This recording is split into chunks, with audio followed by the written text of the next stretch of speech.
My name is Margaret Whitford, though most neighbors around here just call me Maggie.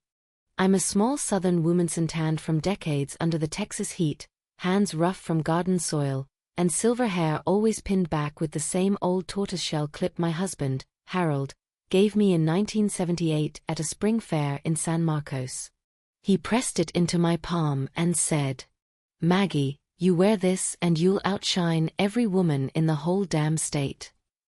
He always had a way of making me blush like a girl, even after years of marriage.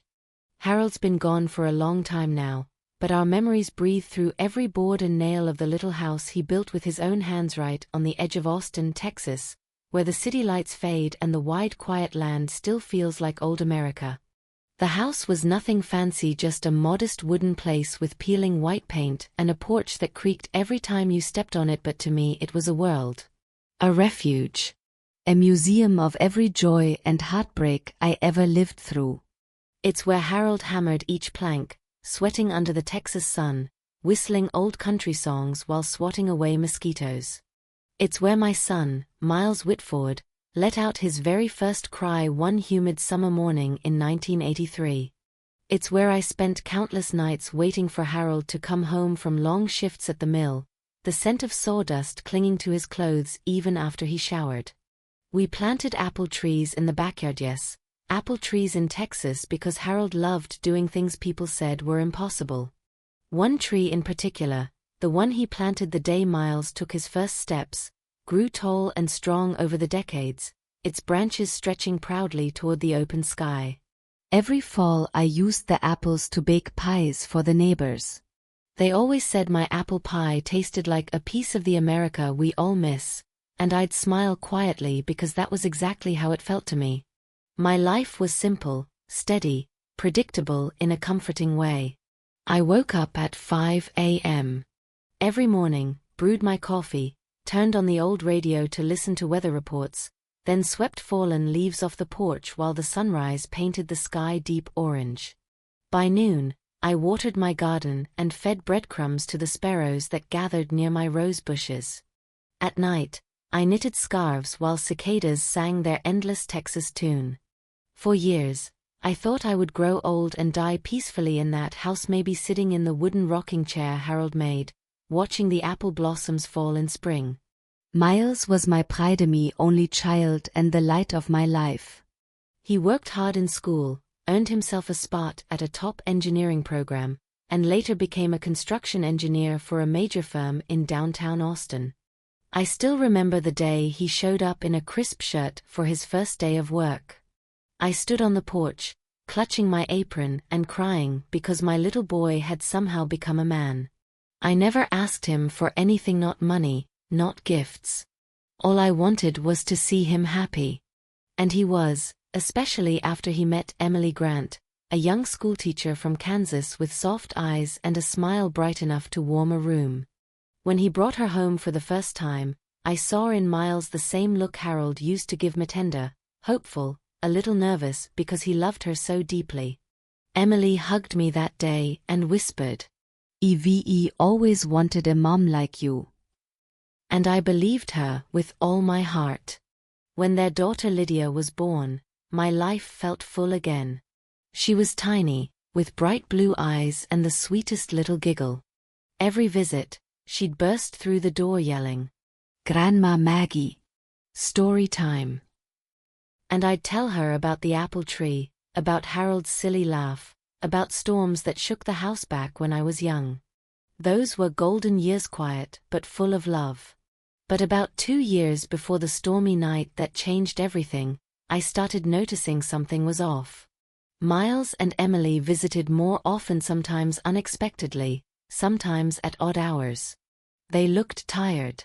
Hollow. Their smiles felt strained. Their eyes were shadowed by something I couldn't name. Emily grew thinner. Her hands shook sometimes.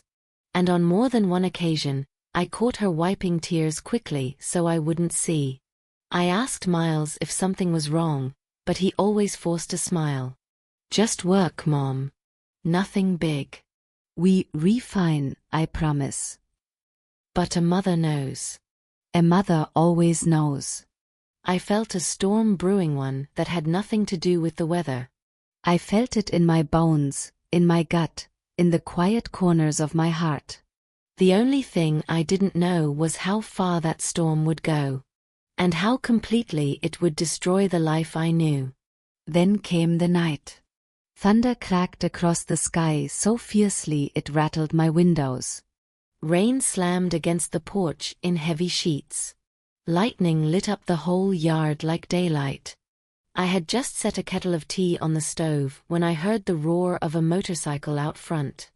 At first I thought some reckless teen was sheltering from the storm. But when I opened the door, my breath caught in my chest. Miles and Emily stood under the pounding rain, drenched to the bone. Emily leaned against Miles, one hand pressed to her stomach. Her face was pale in a way no rainstorm could explain. Miles looked broken. His eyes were red. His shoulders shaking. "Good Lord," I cried. "Get inside, both of you." They stumbled into the living room, leaving puddles on the old wooden floor. And then before I could ask anything, Miles dropped to his knees. My son, my grown man of 40 years, collapsed at my feet like a child. His voice cracked as he said words that sliced straight into my soul. "Mom, Emily has late-stage leukemia." Everything inside me froze. The walls, the floor, even the storm outside. It all blurred into a silent void. Emily's voice trembled behind him. "I'm so sorry, Mom. They said I need a bone marrow transplant and it'll cost about $300,000. Miles pressed his forehead against my lap, gripping my hands as if he was drowning. "You're the only family I have left. Please help us. Sell the house. Save Emily. Please." The kettle whistled sharply in the kitchen, the only sound in the entire world at that moment. Outside, lightning split the sky in half. Inside, my heart split instead. I looked at my sunmy baby, my pride, and at Emily, who I believed loved me like her own mother. And I made the choice every mother would make, even if it meant giving up the last piece of her life. I put my hand on his shoulder and whispered, "If this house can save your family, then it's yours to sell." That night, I didn't sleep. I sat by the window, watching rain streak down the glass, my old hands trembling. I didn't know then that saving my son would mean losing everything else. But love makes fools of us all. Especially mothers. Selling my house, the only home I'd ever known, felt like tearing out a piece of my own soul, but I told myself I was doing it for love. For family. For the one child I'd raised with everything I had. I woke early the next morning, before the sun even crested the Texas horizon. I brewed a pot of coffee but couldn't drink more than a sip. My hands trembled too much. I kept telling myself, this is for Miles. This is for Emily. For their future.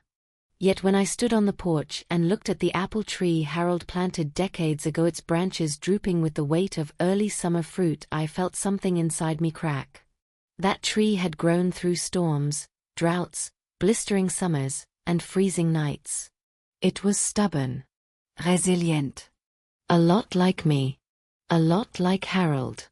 A lot like the life we had built together. And I was about to give it all away. By 9 a.m., the real estate agent Samuel Briggs, an old friend of Harold's, pulled up in a dusty Ford truck. He was older now, hair thin and white, belly a little rounder. But he still greeted me with that warm Texas drawl. "Maggie, you sure about this? You've lived here near about your whole life." I swallowed hard. "I'm sure, Sam. My kids need the money for medical treatment." Sam's face softened, the way people soften only when they're about to carry someone else's grief. He walked around the property, shaking his head every few minutes. "This house is worth more than the market's offering right now, but if you want to sell quick, well, I've got a buyer who's been looking for something like this." Within hours, we had an offer, $380,000 cash. lower than what the house was worth. Much lower. But quick was all I cared about if it meant saving Emily. Miles and Emily didn't come with me to the signing. Miles texted. "We're at the hospital for test results. Mom, please just sign it so we can move fast. Emily's in pain." My heart squeezed tight. Of course I'd sign. Of course I'd hurry. The title company office was quiet, sterile, smelling faintly of printer toner and stale coffee. I sat at a polished oak table as the notary slid stack after stack of papers toward me. Sign here, initial here, and sign again. Every stroke of the pen felt like another goodbye. Goodbye to Harold's laughter echoing in the hallway. Goodbye to the porch swings we put up together.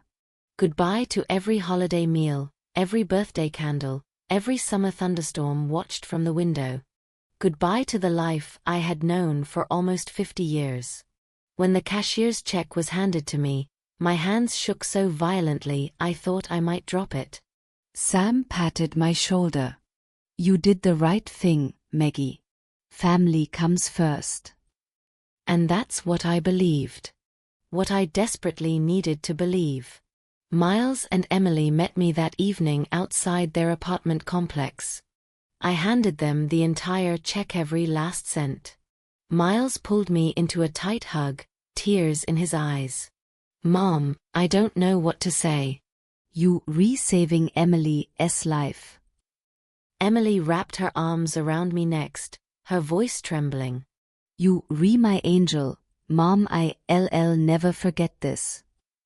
I held them both, letting the guilt slip away for just a moment as I convinced myself this was right. But now, looking back, I realized something chilling. They already had a plan. And I had just funded it. I didn't even have the strength to stay in Austin that night. I went to a cheap motel on the outskirts of the city, the kind with neon lights that flicker and carpets that smell faintly of cigarette smoke. I lay awake listening to trucks rumble down the highway, fighting back the sinking feeling in my stomach. Early the next morning, I moved into a small rental room in a rundown house in South Austin. The landlord, a friend of Miles, gave me a discount rent of $450 a month. I thought he was being kind. I had no idea he was doing it as a favor to Miles, who told him, "My mom doesn't need much. Any old room is fine."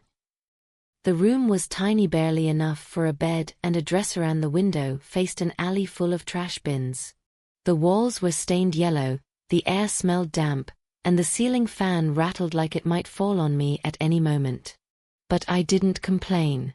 I folded my clothes neatly in the dresser. I set Harold's old photo on the nightstand. And I planted a small cutting from the apple tree in a pot by the window. It looked small, but strong. I whispered, "We've survived everything, you and I. We'll survive this too." For a few days, I stayed busy unpacking, adjusting, convincing myself everything would be okay. Emily texted me once. "Procedure scheduled soon. Thank you for everything, Mom." Miles called briefly to say, "We'll visit when things calm down." I told myself they were overwhelmed with medical appointments. I told myself they needed time. I told myself everything was fine. But then strange details began creeping in. Emily wasn't bedridden anymore. In fact, she started posting cheerful photos online, laughing at cafes, wearing expensive new clothes, eating at restaurants too pricey for a couple struggling with cancer bills. Miles began coming home late, according to neighbors, sometimes smelling of cologne, not hospital disinfectant. But I ignored it. Because mothers ignore the things that hurt. 2 weeks later, everything changed. It was a suffocatingly hot Texas afternoon. I had finished washing my clothes in the shared laundry room when I heard the roar of a motorcycle engine outside the house. I looked out the small window and froze. Miles and Emily were outside loading multiple suitcases onto a brand new motorbike. Matching leather jackets. High-end luggage. Emily wearing a short white dress and diamond-studded sunglasses that I definitely had not seen before. They looked like two people heading on vacation, not two people fighting for their lives. Panicked, I rushed outside. Miles? Emily? What is happening? Emily barely glanced at me. We're going to Colorado for a few weeks. The air will help me recover. Miles swung his leg over the bike and didn't even meet my eyes. Mom, don't worry. Just stay here and rest. I transferred money for your rent. And then he revved the engine. Wait. I cried, stepping toward them. Miles, please talk to me. You said Emily was. He cut me off with the coldest voice I'd ever heard from my son. Mom, we don't have time. Just stay put. We'll call you. The motorcycle sped away, leaving dust, the smell of gasoline, and the sound of my own heartbeat pounding in my ears.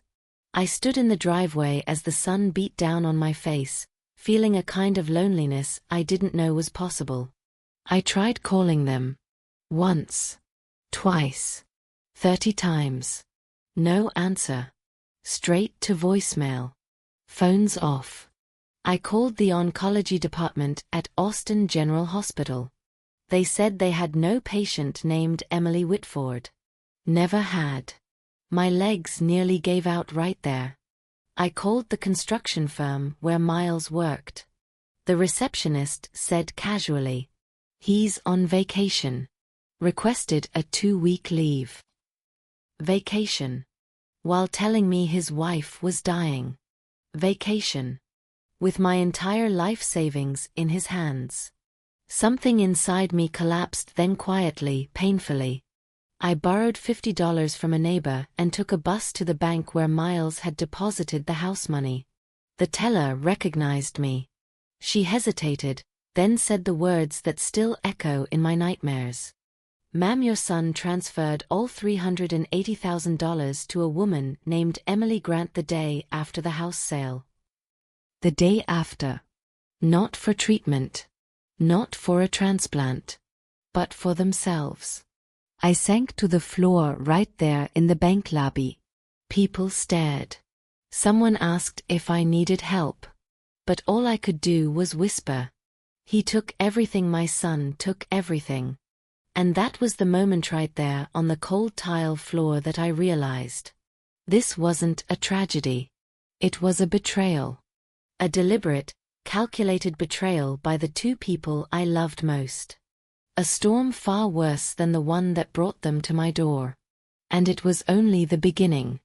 In the days that followed the discovery at the bank, I was no longer the same woman who'd once tended apple trees and knit scarves on warm Texas evenings.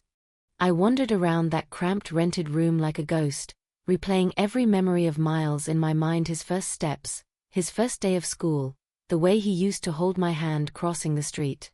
Now the same hand had stolen everything from me. My neighbors checked on me. The landlord asked if I needed help. But all I could say repeatedly, like someone who'd lost her mind, was, "My son took my home, my son took my home." Nights were the worst. I barely slept. I'd sit in the dark, staring at the tiny apple sapling I kept in the pot beside my window, its leaves trembling with every gust of wind that pushed through the cracked frame. Sometimes I whispered to it, "You're all I have left from that house.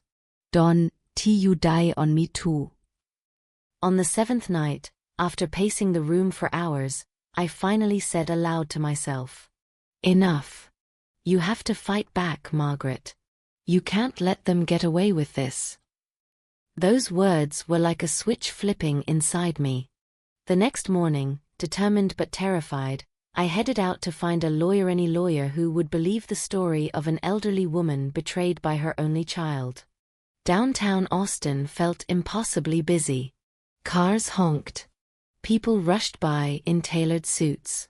Young couples drank iced coffee like nothing in the world could hurt them. Meanwhile, I was a trembling old woman clutching a purse with $32 inside everything I had left. After hours of walking, I stumbled across a small, no-frills law office wedged between a tax firm and a Mexican restaurant. On the door was a plaque. Mason Clark, Attorney at Law. Civil and Criminal Litigation. I pushed open the door, praying this would be someone who could help a woman like me. Inside, shelves of binders lined the walls, and behind an oak desk sat Mason Clark, a man in his mid-50s with graying hair, horn-rimmed glasses, and eyes sharp enough to cut right through you. He looked up from his laptop and gave me a polite smile. "Ma'am, how can I help you today?" I tried to speak, but the words tangled with my grief. All I managed was a broken whisper. My son, he stole everything. Mason stood, gestured for me to sit, then pulled a box of tissues forward. "Take your time." So I told him. I told him everything, every detail, every lie, every moment my heart cracked open. I talked until my voice hurt. When I finished, Mason leaned back slowly, fingertips pressed together. "Mrs. Whitford," he said finally, "this is not just theft. This is fraud. Coercion. Elder financial abuse. Possibly conspiracy." I swallowed hard. Can I get any of it back?" His eyes softened for a brief second, then sharpened again with a lawyer's resolve. "If your story checks out, yes. And they won't just be returning money. They'll be facing prison." Hearing that made my stomach twist, not because I wanted revenge, but because Miles was still my child. My foolish, selfish, destructive son, but still my son. Still the baby I rocked to sleep.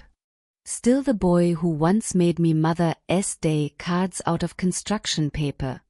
But Mason's voice brought me back. "First, we need evidence." Over the following weeks, Mason worked like a man possessed. I had never seen someone so meticulous, so relentless, so unwilling to let injustice slip through the cracks. He dug into every corner of my son's life. He subpoenaed documents. He called in favors from old colleagues. He hired a private investigator, Jack Ruiz, a former police detective with a mustache that looked like it had been carved from granite. Jack tailed Miles and Emily across different states. Colorado, Nevada, California. He took pictures of them at spas, luxury hotels, fine dining restaurants, Emily laughing without a trace of illness, Miles ordering champagne like he ran a Fortune 500 company. All funded by my house. By Harold's legacy. By my life's work. At night, Mason would call me with updates. "Mrs. Whitford, we have proof of false medical paperwork." "Mrs. Whitford, the hospital confirmed Emily was never a patient." "Mrs. Whitford, I obtained footage of them withdrawing large sums of cash from ATMs in Denver and Santa Monica." "Mrs. Whitford, we have them." Each sentence hit me like a hammer.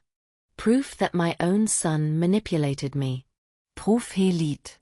Proof he took advantage of my heart. Sometimes I'd hang up the phone and bury my face in my hands, crying until the room spun. I wondered if Harold, wherever he was, knew what our boy had become. I wondered if I'd failed him. Mason eventually assembled everything into a thick binder: photos, documents, affidavits, bank transfers, text messages. One night he came by my rental room and laid the binder on my small table like it was a bomb. "Margaret," he said quietly, "you're ready to file both civil and criminal charges." My breath shook. "I don't want to see my son in prison." Mason looked at me squarely. "But you want justice. "And right now, you're living in a moldy rented room while they sip margaritas on beaches you paid for." My tears fell silently. I don't know if I can go through with this." He placed a gentle hand over mine. "You can. Because you are stronger than what they did to you. Stronger than you realize. A week later, the police contacted Miles and Emily, ordering them to return to Austin for questioning. They arrived reluctantly, Emily in designer sunglasses, Miles unshaven but defiant. I was asked to come to the station, though nobody forced me to confront them. But I went anyway. Because I needed to look my son in the eyes. The interrogation room smelled of stale coffee and desperation. Miles and Emily sat on one side of the metal table, Mason 2 officers, and I sat across from them. Miles snorted when he saw me. "Mom, really? You think I de-scam you? You signed everything willingly. We even have a written note from you." Mason slid a document toward them, the so-called note. I'd never seen it in my life. It was forged. Sloppy, Huarit. My name spelled wrong. Emily stiffened. Miles flushed red. And then Mason pulled out the photographs. The withdrawal slips. The hotel receipts. The fake medical records. The text messages where Miles wrote, "My mom's old. She'll believe anything. We can use her house money to start fresh. She owes me anyway." My son turned pale. Emily burst into tears. But nothing they said mattered anymore. Miles slammed his fist on the table. "This is all a misunderstanding." But before anyone could respond, his breathing changed. His face tightened. His hand clutched his chest. And then he collapsed onto the cold floor. Emily screamed. The officers rushed in. Paramedics burst through the door moments later. Miles was unconscious, convulsing, lips turning blue. I watched, frozen in horror, as they strapped him onto a stretcher, pushed needles into his arms, and shouted medical orders. Severe cardiac event. Possible myocardial infarction. Move. My son, me beautiful baby boy, was dying right in front of me. And despite every lie, every betrayal, every dollar he stole, I ran after the stretcher, crying out, "Miles! Oh God, Miles! Hold on! Mom's here, Mom's here!" The doors slammed shut behind him. And I was left standing in a hallway lit by unforgiving fluorescent light, trembling like a leaf. Some tragedies, I realized, don't come all at once. Some tear your heart apart in stages. And mine was breaking for the second time. When Miles was rushed to the hospital, something inside me snapped, not with anger, but with the same raw, instinctive terror I used to feel when he was a toddler and took his first big fall. No matter what he had done, no matter how deep the betrayal ran, he was still my boy. And the fear of losing him was a blade twisting in my chest. For 3 days, he lay in the cardiac ICU at St. David's Medical Center, hooked to machines that beeped with mechanical indifference. Emily sat beside him, crying loudly whenever the nurses walked past, but falling eerily silent whenever she thought she was unobserved. I sat quietly in the corner, hands folded in my lap, unable to decide what hurt more. Watching my son fight for his life. Or realizing that everything leading up to this was part of their plan. And still I couldn't bring myself to hate him. What mother could? When Miles finally opened his eyes, weak and pale, he whispered hoarsely, "Mom, please don't press charges. I swear I'll pay you back. I'll fix everything." His fingers clutched at my wrist like a drowning man. I felt his desperation, his fear, his guilt. Emily leaned in, mascara streaked down her cheeks. "Margaret, we made mistakes, but we never wanted to hurt you. Please, he's all I have. Don't ruin his life." Their lies had already ruined mine. But I still had a heart that was too soft, too tired, too full of old memories. So I did the unthinkable. I withdrew the complaint. Mason stared at me in disbelief outside the hospital elevator. Margaret, this is a mistake. They are not done with you. I know, I whispered. But I can't be the reason my son goes to prison. I can't. He exhaled sharply, rubbing his temples. If anything else happens, Anafingia, call me. Immediately. I promised I would. I didn't know then how quickly I'd need him again. Miles came home from the hospital with doctor's orders to rest and avoid stress.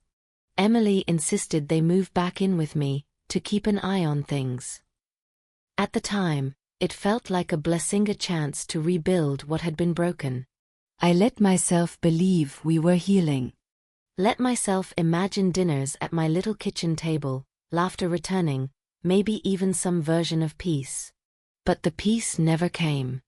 Instead came the powder. It started in small, almost imperceptible ways. Emily began bringing me vitamin shakes, each morning frothy, vanilla drinks in tall glasses. For your energy, Mom, she'd say with a smile too sweet to trust. I drank them gratefully at first. I was exhausted, after all. My nerves were shot. My world tilted every time I remembered the empty echo of my home. But soon, things felt wrong. I'd stand up and forget where I was going. I'd go to wash dishes and realize the water was still running 10 minutes later. Sometimes I'd forget whether I had eaten anything at all. At first, I blamed age. Then trauma. Then stress. But the truth slithered into my mind slowly, like smoke through a keyhole. Someone was doing this to me. One afternoon, Emily handed me another shake.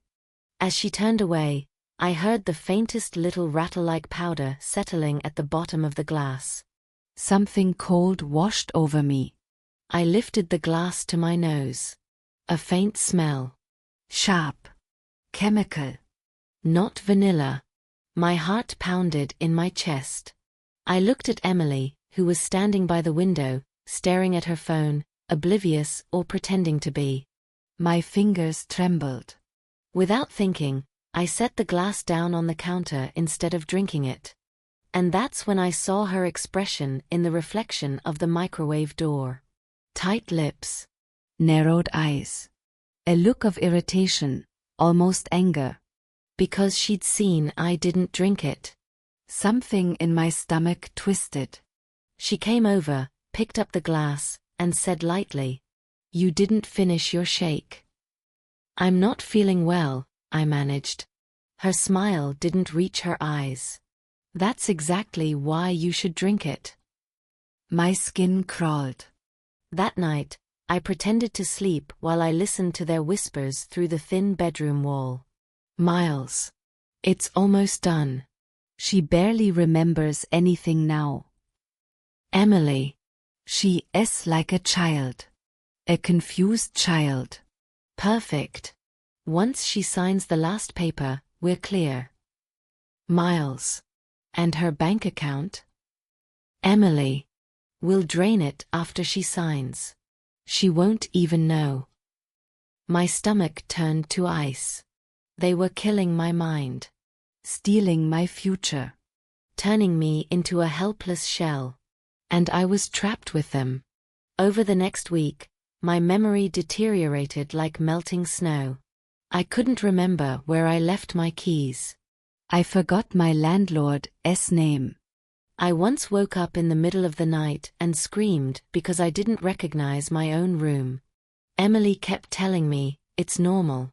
It's your age." Miles kept patting my hand saying, "Mom, we'll take care of you now." But there was something else. A new look in their eyes. Pity? No. Ownership. I'd become an asset. Not a mother. Then came the day they escorted me to the notary office. Just routine paperwork, Miles lied. But inside, under harsh fluorescent lights, they placed a document in front of me. Transfer of remaining assets. Signature required.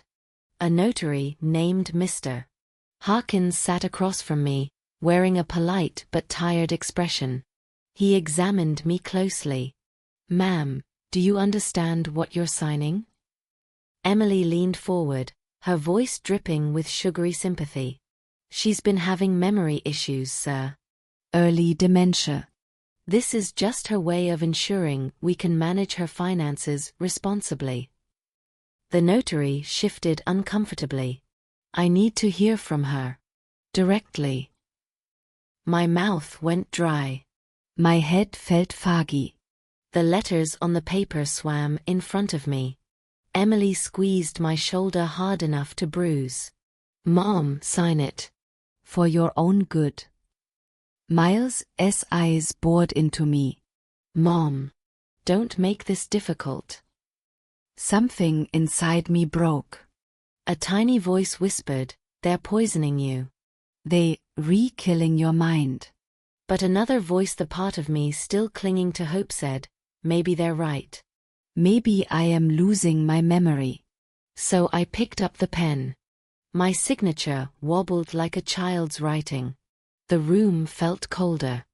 My chest ached with a grief deeper than any I'd known, not for the money, but for losing the last pieces of my life to the people I loved the most. The notary stamped the paper. Miles exhaled with relief. Emily smiled like she'd won a lottery.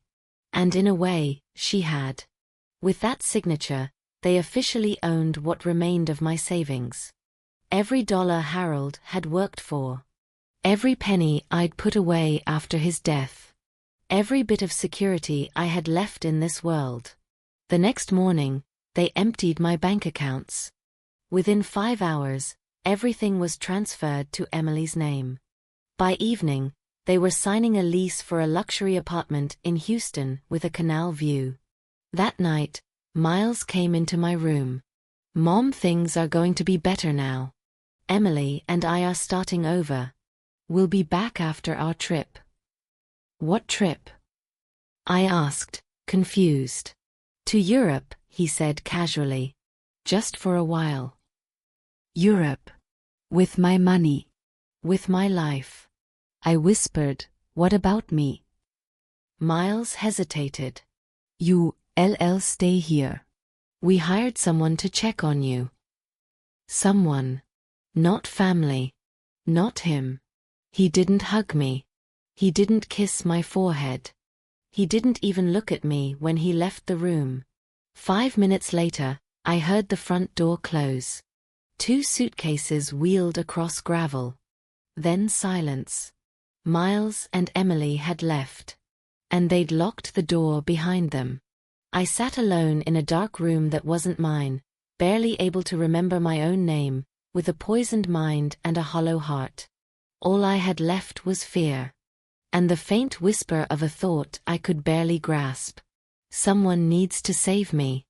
I don't know how long I stayed locked inside that small room after Miles and Emily left. Time stopped making sense. Days blurred into nights.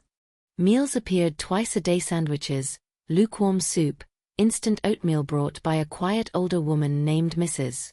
Turner, who'd been hired as a caretaker. She didn't look me in the eye much.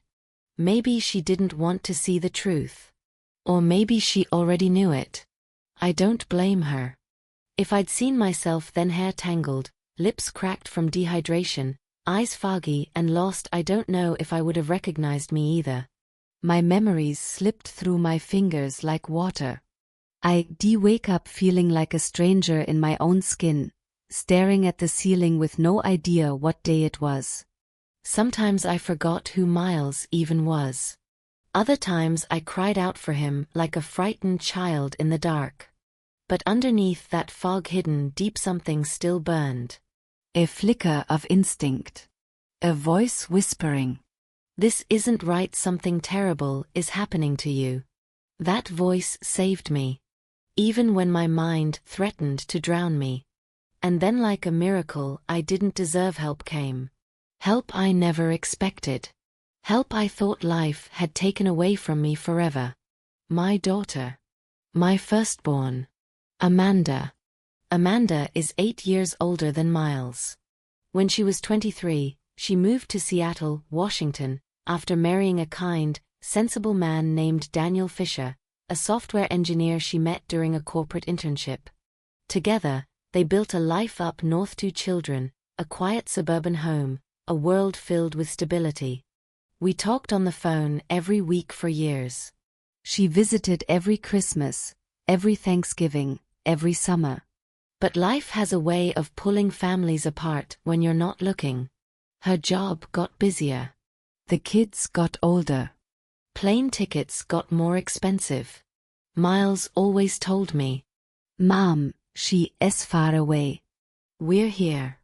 We'll take care of you." He made it seem like Amanda had forgotten me. He made me believe only he was truly close. Only he truly cared. I didn't realize then how much of Amanda's distance came from the lies Miles strategically fed her.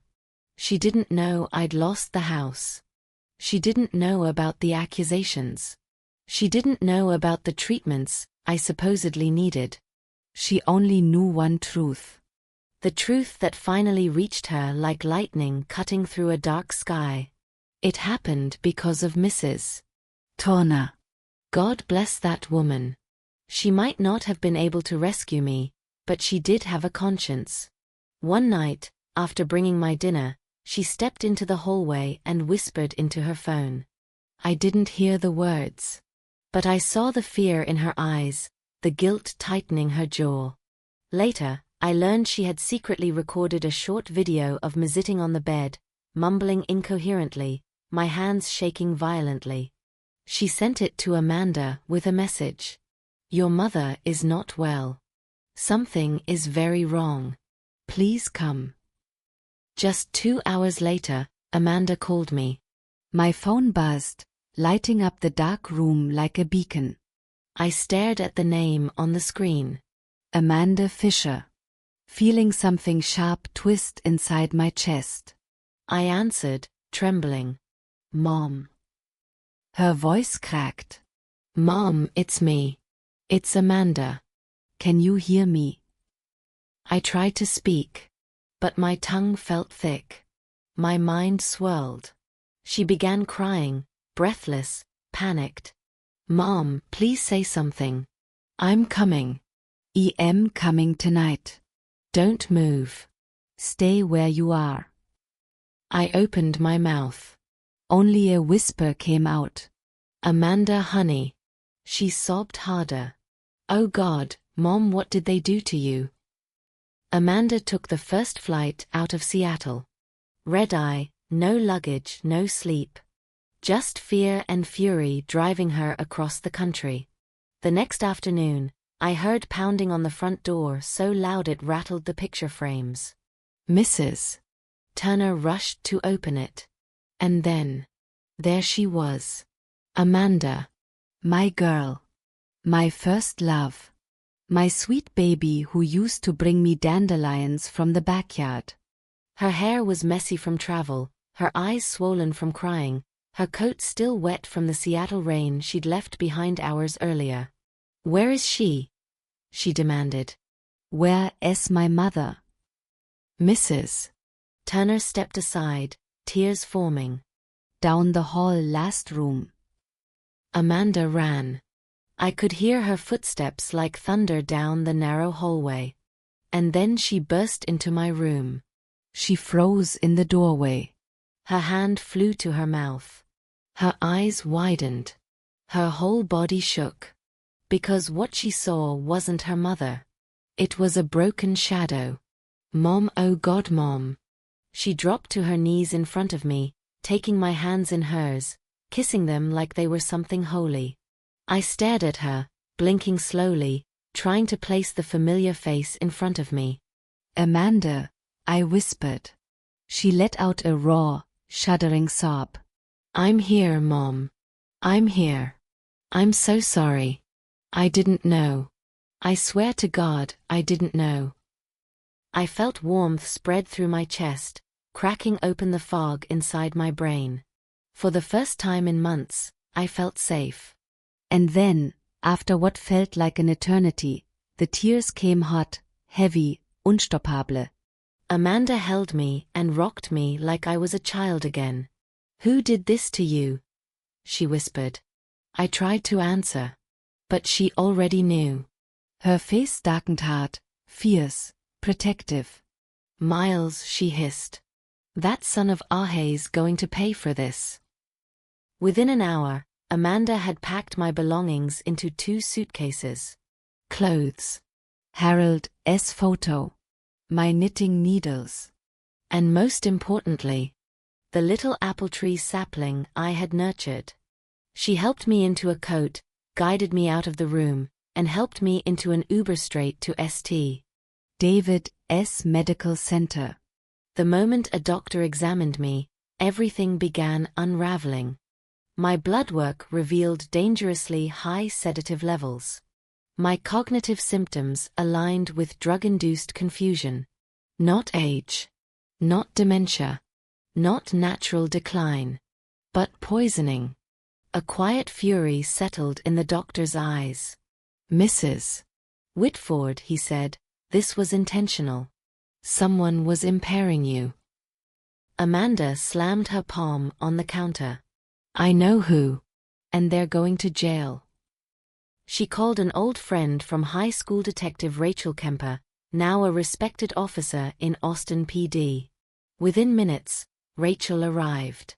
Amanda showed her everything. Photos from Mrs. Turner. My medical results. Bank statements. Emily's fake medical records. And most damning, the video of Emily mixing powder into my drinks, which Mrs. Turner had bravely clipped from the kitchen camera. Rachel's jaw clenched. "This is felony elder abuse. Financial fraud. Possibly attempted homicide. We need to move fast." Amanda didn't hesitate. "Then arrest them. Now." Rachel nodded. "They're still in Houston. But we'll get them."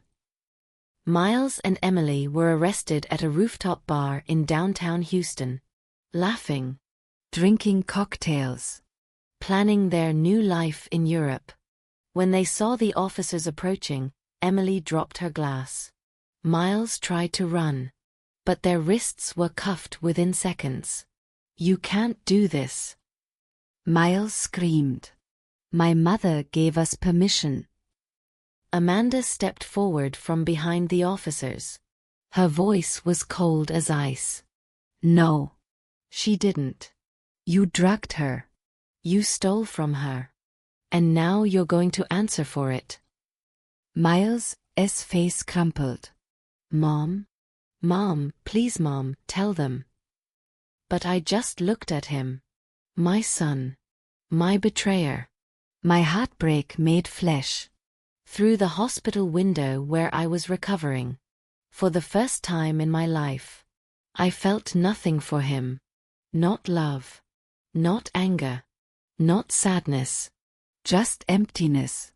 A mother can forgive many things. But not this. Never this.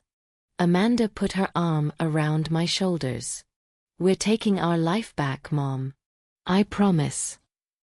And for the first time in a long, long time, I believed her. The months that followed Miles and Emily's arrest moved like a slow, merciless river, dragging memories, guilt, shame, and exhaustion with it. I spent most of that time recovering in a private room at St. David's Medical Center, with Amanda by my side day and night. The sedatives Emily had slipped into my food took weeks to flush from my system. There were days when the world felt blurry and too bright. Days when simple tasks, lifting a spoon, remembering a word, recognizing a nurse, felt like climbing a mountain. But each time I faltered, Amanda held my hand, looked into my eyes, and whispered, "You're coming back to us, Mom. You're stronger than what they did to you." Sometimes, I didn't believe her. But slowly, piece by piece, my mind returned like a dawn breaking after an endless night. By the time winter arrived in Austin, the fog in my head had lifted enough for me to understand everything clearly. My son had stolen my home. My son had poisoned my mind. My son had nearly abandoned me to die. And soon, he would face judgment for it. The courtroom. On a cold December morning, Amanda helped me into a tailored navy coat she bought just for the trial.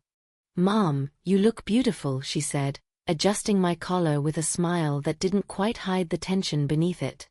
I didn't feel beautiful. I felt old. I felt tired. But I felt ready. The courthouse in downtown Austin was bustling with people, defendants in cheap suits, lawyers with stacks of folders, reporters chasing stories. But when Amanda and I entered, the noise around me faded, replaced by the heavy beating of my own heart. The courtroom was sterile, almost chilling. Long wooden benches, a raised bench for the judge, flags on either side, and a gallery already half filled with curious spectators. And then, there they were. Miles. Emily. Sitting at the defense table, hands cuffed at their waists, dressed in beige jail uniforms.